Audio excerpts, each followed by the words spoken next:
Hello everybody. I thought I would record my thoughts on tackling and taming a difficult piece, really any difficult piece of writing that you need to get at least a basic understanding of. So I'm using our Macbeth literary criticism articles as an example. I have one here. And I also put this in, this document is in Google Classroom for you to look at.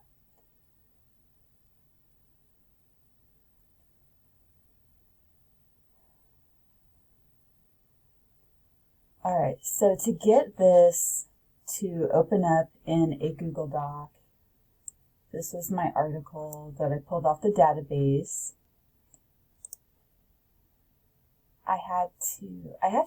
The school account wouldn't let me save it directly to my Google Drive, but I knew I wanted it as a Google Doc and I didn't want to have to copy and paste it. So I used my personal Google email login to connect it so it would turn it into a Google Doc for me. And then I just emailed it to my school email account. It was a little bit annoying that I had to do that, but I wanted to have it in a well-formatted form. So here's the actual link. I copied and pasted this link from the bottom. If you scroll to the very bottom of your article, the record URL, that should be kind of a permanent link to your article. If you copy and paste up here, it's probably not a permanent link.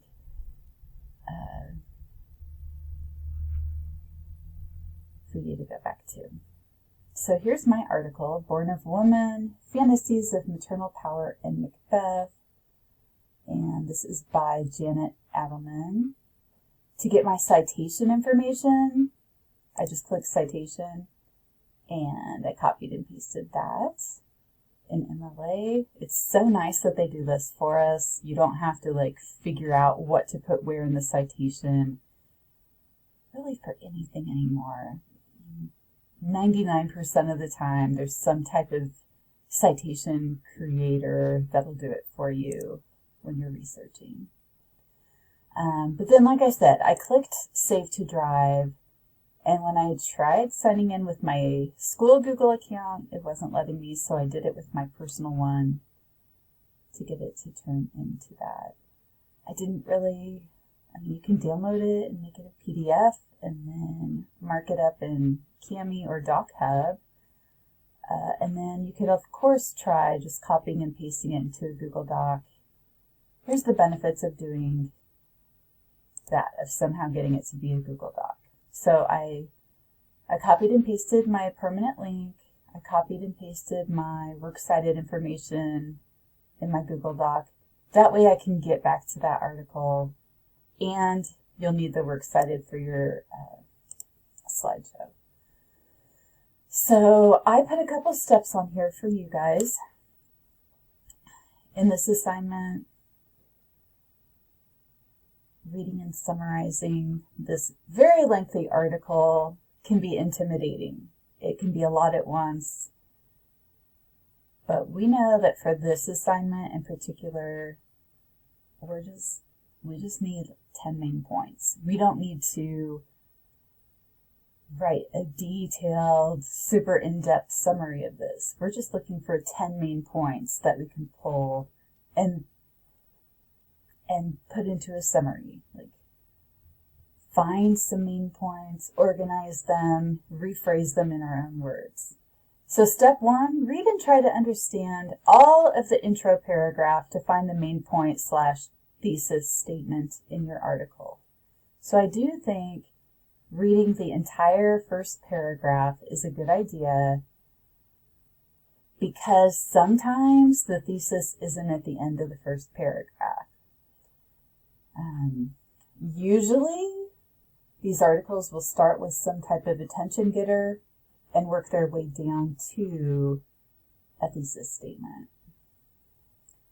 So So mine says, in the last moments of any production of Macbeth, as Macbeth feels himself increasingly hemmed in by enemies, the stage will resonate hauntingly with variants of his repeated question, "What's he that was not born of woman?"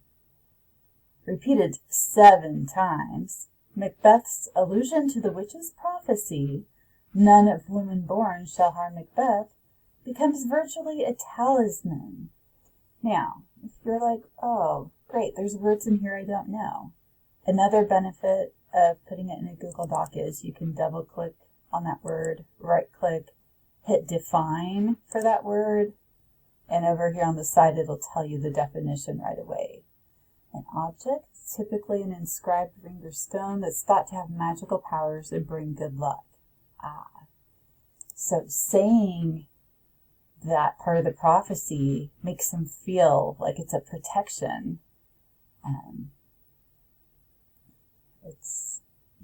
It gives him magic powers, it brings him good luck, as long as he remembers, hey, no man of woman born can kill me.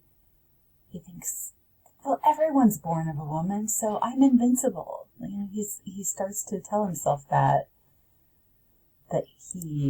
nobody can take him down.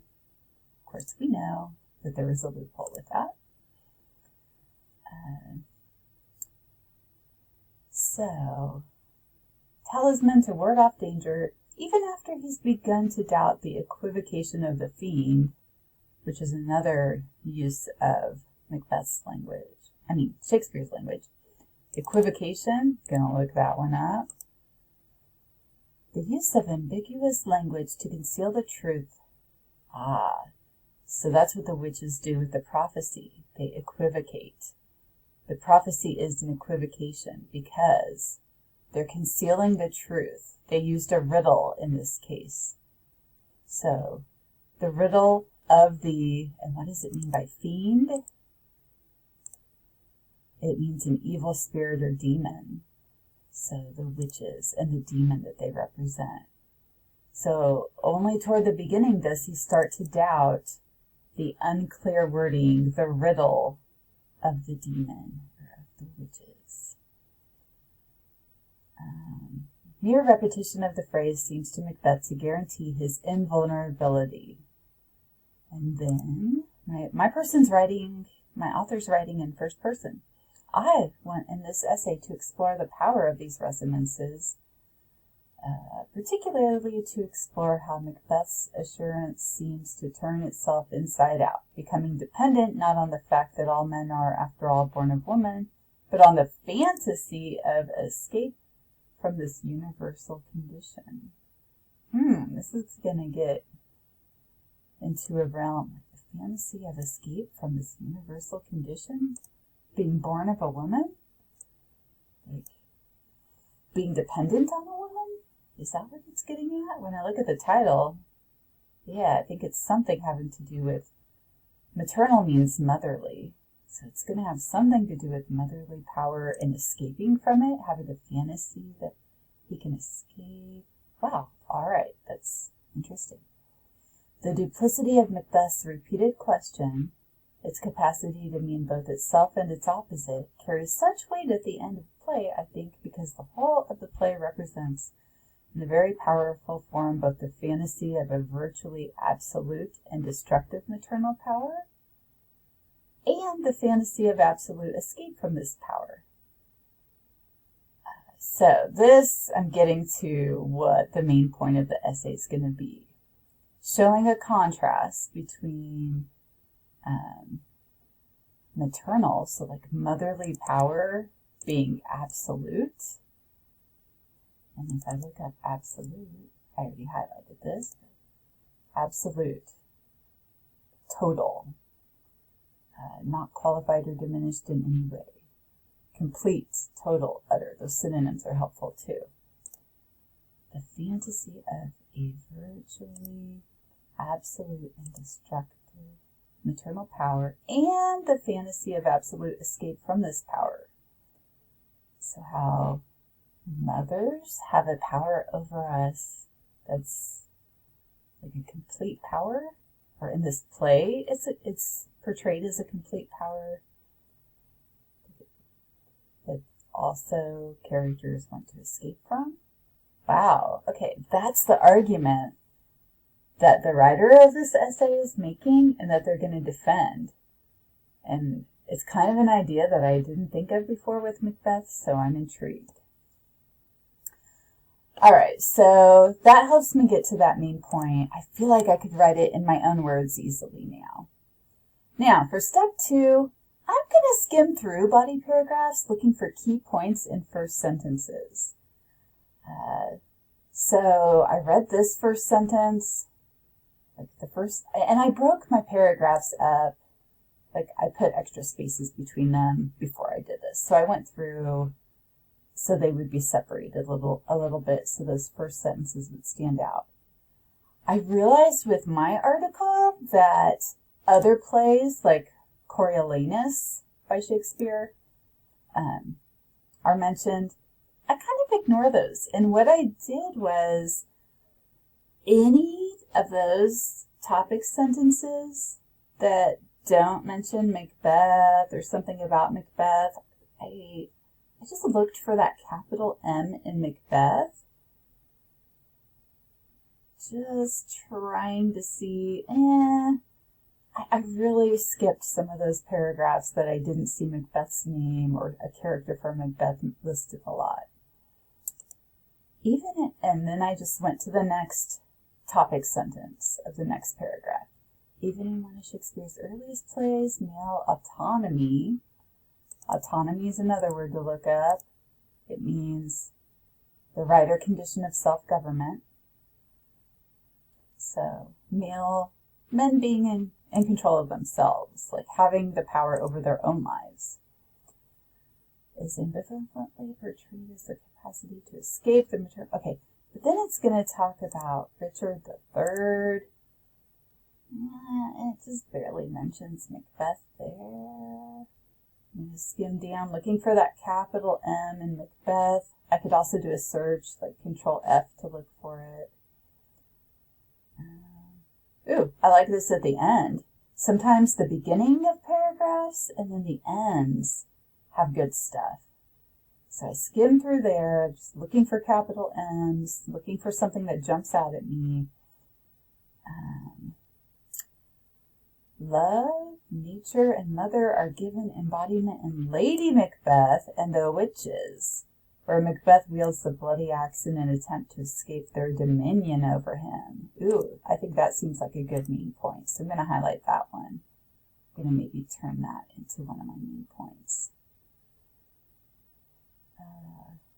Wield the bloody axe. I might have to look into that a little bit more. So, in this play, I'm putting together these ideas. My paper, my essay that I'm reading is saying that in this play, maternal power, motherly power is given to Lady Macbeth and the witches, and it's a power that Macbeth can't escape. Cool. So then I'm just going to keep looking through. Look at those first sentences, see if I pick out any new main points. Kind of glance through. Oh, it's going to talk about Hamlet there. Skipping. Oh, King Lear. That's anytime you see something with capital letters and italicized, you should know that's the title. And so to me, I know that's a title, but it's not Macbeth. So I'm going to kind of skim till I find it. Look and see if there's something I need to pick out there. Ooh, then it brings up witches. That's a good word for me to skim through and look for, because I know witches relate back to Macbeth. So I might skim over some of this paragraph to try to find another main point. I got 8 more to go, but I have a ton of this article left. I'm not going to worry about it because I can skim through and pick out some things that jump out at me and pick those things to really read and try to understand.